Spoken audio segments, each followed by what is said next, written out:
আসসালামু আলাইকুম। ভাইয়া কেমন আছেন? ভাইয়ার কাছে তো খুব সুন্দর সুন্দর কেক দেখা যাচ্ছে, এগুলা কি আপনার নিজেরাই বাসায় তৈরি করেন? জি, আম্মু বানায়। আম্মু বানায়? কত যাবত বিক্রি করছেন এখানে? আজকে 5 দিন হবে। 5 দিন। আমরা তো দেখি অনলাইনে ঢাকাতে অনেক জনপ্রিয়তা কেকের, নারায়ণগঞ্জে আপনারা কেমন সাড়া পাচ্ছেন? আলহামদুলিল্লাহ। তো আপনাদের কেকের কোনটা কি নাম একটু বলা যায়? এই যে এটা হলো ব্লুবেরি। ব্লুবেরি।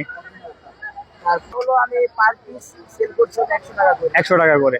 এইভাবে স্লাইস হয় 8টা। আচ্ছা আচ্ছা আচ্ছা, তারপরে এটা হলো chocolate. Chocolate, overloaded chocolate. Overload chocolate. আর কি আইটেম আছে আপনাদের কাছে? তারপর হলো এটা হলো লেমন ফ্লেভার। লেমন ও কালার চেন। আলহামদুলিল্লাহ ভালো পাচ্ছি। আর কি আইটেম? তারপর আজকে আমরা নতুন এনেছি হলো রসমালাই কেক। রসমালাই তো ঢাকার ভিতরে খুবই জনপ্রিয়তা হচ্ছে, আপনাদের কি এমন সাড়া পেলেন? আলহামদুলিল্লাহ আজকে আমার প্রথম দিন তো। প্রথম জিনিস। জি আলহামদুলিল্লাহ।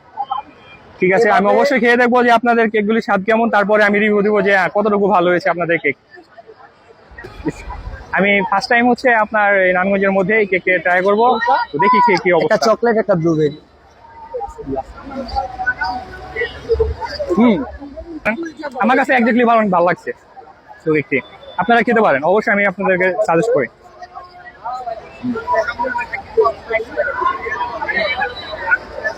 প্রাইস হিসাবে আমার কাছে মনে হয় না যে 100 টাকা অনেক বেশি, এত সুস্বাদু কেক। আপনি পরিমাণটা দেখেন কেকের। আমি মূলত কেক একটু কমই খাই, তারপরেও কেকের স্বাদটা অনেক আলহামদুলিল্লাহ অনেক ভালো। ভাইদের লোকেশন নারায়ণগঞ্জ শহীদ মিনারের ভিতরে, এবং আমি যদি একটু স্পষ্টভাবে বলি, শহীদ মিনারের প্রথম গেটে ঢুকেই আপনারা প্রথমেই মাঝখানে তাদেরকে পেয়ে যাবেন। তারা প্রতিদিন বিকাল 5টা থেকে রাতের যে পর্যন্ত কেক শেষ না হয় ওই পর্যন্ত বিক্রি করে থাকেন। আজকের ভিডিওটি এই পর্যন্ত, নতুন ভিডিও নিয়ে দেখা হবে। আল্লাহ হাফেজ।